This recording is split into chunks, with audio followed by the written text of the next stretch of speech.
PF में नया update, उसके बारे में आज इस ज्ञान की दुकान में आपको बताने वाला हूँ। जो आपका जैसे आपका डेट ऑफ एग्ज़िट जो होता है उसके बारे में मैं बताने वाला हूँ। डेट ऑफ एग्ज़िट जो कंपनी से आपने जिस दिन छोड़ा होता है वो डेट ऑफ एग्ज़िट होता है। तो वो डेट कैसे डालेंगे अपने पीएफ अकाउंट में, इसके बारे में आपको कुछ डिटेल बताने वाला हूँ। क्योंकि पीएफ डिपार्टमेंट जो है उन्होंने ये नया एक ऑप्शन जोड़ा है सारे एम्प्लॉयज़ के लिए, जो कि अपना डेट ऑफ एग्ज़िट डालकर उनसे सब कुछ ले सकते, मतलब पीएफ वगैरह या जो भी फंड अटका पड़ा है या कुछ भी है वो सारी चीज़ इकट्ठी ले सकते हैं। तो चलो देखते हैं कैसे करना है इस प्रोसीजर को। कोई सा भी ब्राउज़र है उसको ओपन कर लेते हैं।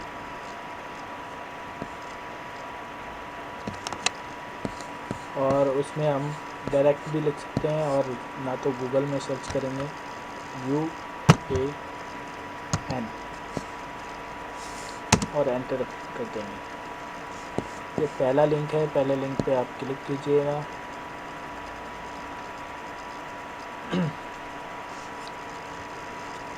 और जब आपके पास UNID और पासवर्ड होना चाहिए।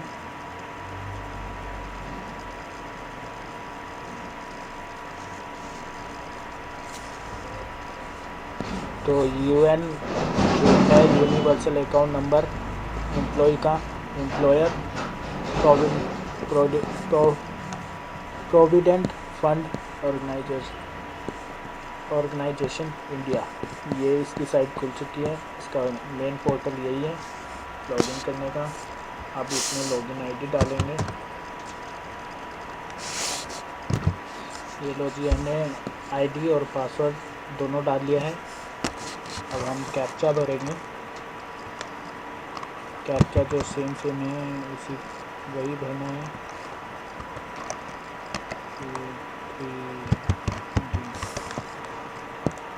साइन इन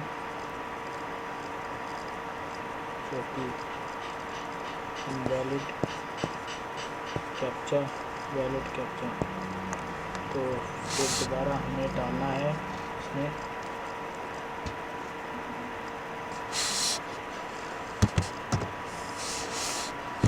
इसमें कैप्चा डालना था, पासवर्ड वगैरह आईडी वगैरह दोबारा डालेंगे। और ये कैप्चा भरना था सही, पहले कैप्चा ही गलत हुआ था, तो अब दोबारा साइन इन करेंगे। साइन इन करने के बाद ये हमारा मेन पोर्टल खुल गया है। यहाँ पर सारे डिटेल हैं, मेंबर प्रोफाइल और सारी चीज़ें। अब जो चीज़ मैंने बताई है डेट ऑफ एग्ज़िट, तो मैनेज में मिलेगी। और वैसे और सारा व्यू है आपका, मैं आपको बता चुका हूँ। तो मैनेज में जाएंगे। मैनेज में मार्क एग्ज़िट नया टैब ऐड हुआ है। मार्क एग्ज़िट में जाकर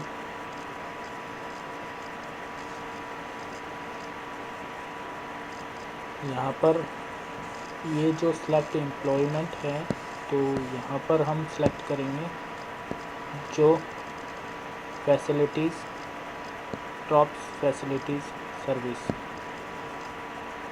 ये हमारा जो एम्प्लॉयर है उसकी कंपनी है। जो हमारा जो एम्प्लॉयर का मतलब मैं कहना चाहता हूँ कि हमारा जो पार्टी है वो इस कंपनी में काम करती थी। अब यहाँ पर हम एक्सपायरी डेट सेलेक्ट करेंगे। एम्प्लॉयर लास्ट कंट्रीब्यूशन जून में हुआ था, जून 2020।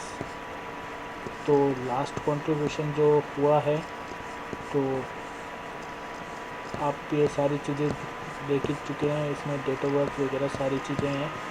ट्रेनिंग 1 जनवरी 2018 को करी थी मैंने। तो यहाँ पर एक मैंडेटरी है कि आप जो EPF में DOE डालोगे, डेट ऑफ एग्ज़िट डालोगे, तो उसमें आपका करेक्ट एग्ज़िट डेट होना चाहिए, क्योंकि उससे आगे चलकर आपको परेशानी हो सकती है, क्योंकि आप गलत डालते हो तो यहाँ से ऑनलाइन या और किसी माध्यम से आप ठीक नहीं करवा सकते, क्योंकि इसे आप EPF के डिपार्टमेंट, मतलब PF का जो मेन डिपार्टमेंट है, वहीं पर जाकर आपको ठीक करवाना पड़ेगा। तो यहाँ पर आपको चाहिए डेट ऑफ एग्जिट डेट और रीज़न में आप उनसे, या आप खुद कर रहे हैं तो रिटायरमेंट डाल सकते हो, सुपरन्यूशन डाल सकते हो, परमानेंट डिसेबलमेंट डाल सकते हो, या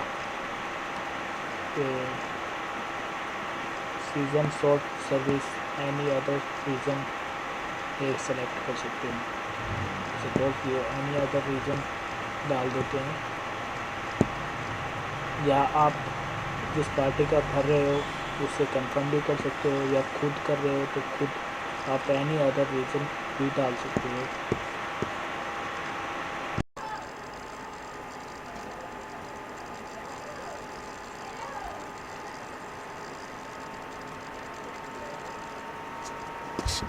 आपका हमने कंफर्म कर लिया है ये डेट, तो रीज़न भी पार्टी से पूछ लिया है, तो पार्टी जो रीज़न बताए, या आपको खुद को पता हो या अपना कर रहे हो, तब आप इसमें अपनी फिल कर सकते हैं। अपनी यहाँ पर सिलेक्ट करेंगे, सिलेक्ट करके ये कैलेंडर का जो भी है डेट शीट, जैसे हम किसी में भी डेट ऑफ बर्थ डालते हैं, कुछ भी करते हैं, तो वहाँ एक तारीख शीट खुल जाती है। आप यहाँ से अपना सिलेक्ट करेंगे। जून में दिखा रहा है, क्योंकि जून लास्ट कंट्रीब्यूशन है तो जून से ही दिखाएगा। जून 25 तारीख कस्टमर कह रहा है, तो इसमें भी री सिलेक्ट करेंगे, क्योंकि ये कंफर्मेशन होती है। आप इसमें कोई वैसे नहीं डाल सकते। आप वैसे नहीं पता हो आपको, तो आप अंदाज़ा मार सकते हो कि आपने कब छोड़ी होगी। लास्ट कंट्रीब्यूशन आपका जून है या कुछ भी हो सकता है, तो उसके हिसाब से आपका जब कंट्रीब्यूट होता है आपके PF में, तो आप उस डेट के हिसाब से आप अंदाज़ा लगा सकते हो आप कि इस डेट तक आपने छोड़ा होगा। तो यहाँ सिलेक्ट रीज़न करना होता है। उन्हें खुद नहीं पता क्या रीज़न होगा, शॉर्ट सर्विस होगी या कुछ होगा, एनी अदर रीज़न होगा, जिस वजह से मैंने छोड़ा। अब यहाँ एंटर आधार करेंगे। हैव यू, ये दोबारा बोल रहा है, have you read the points carefully.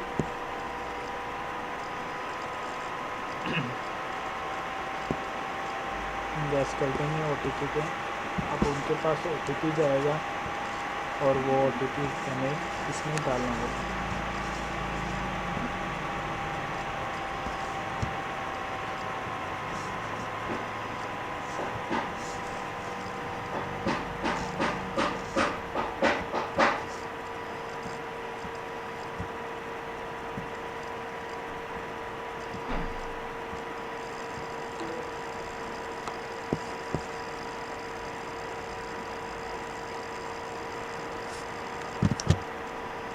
हमारे पास OTP आ गया है, तो आप ये OTP हम डालेंगे। 6 डिजिट का OTP आएगा,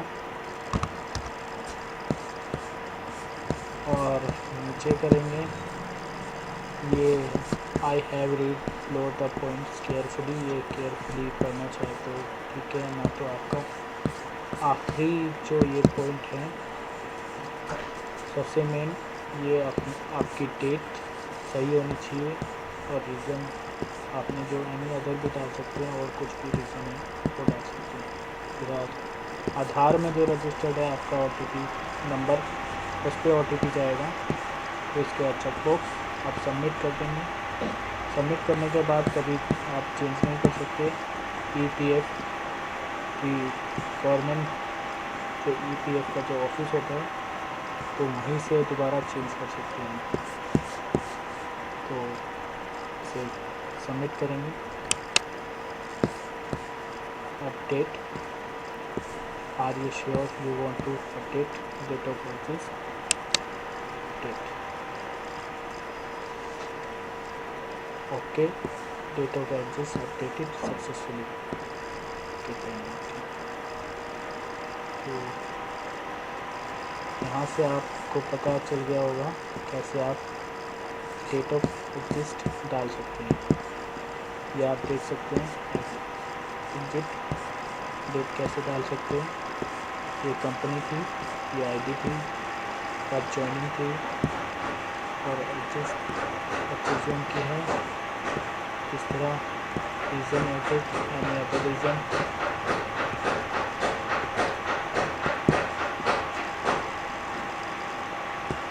ये डाल दिया है। लास्ट कंट्रीब्यूशन जून में था। अपडेटेड 7 फरवरी 2021 को अपडेट किया है। तो सब कुछ इसमें बताता है। आप तो आप इस वीडियो से कुछ अपने लिए नया सीखना चाहोगे तो आप इसे ट्राई करना और दोस्तों को शेयर करना, लाइक करना, सब्सक्राइब करना माय चैनल। बाय।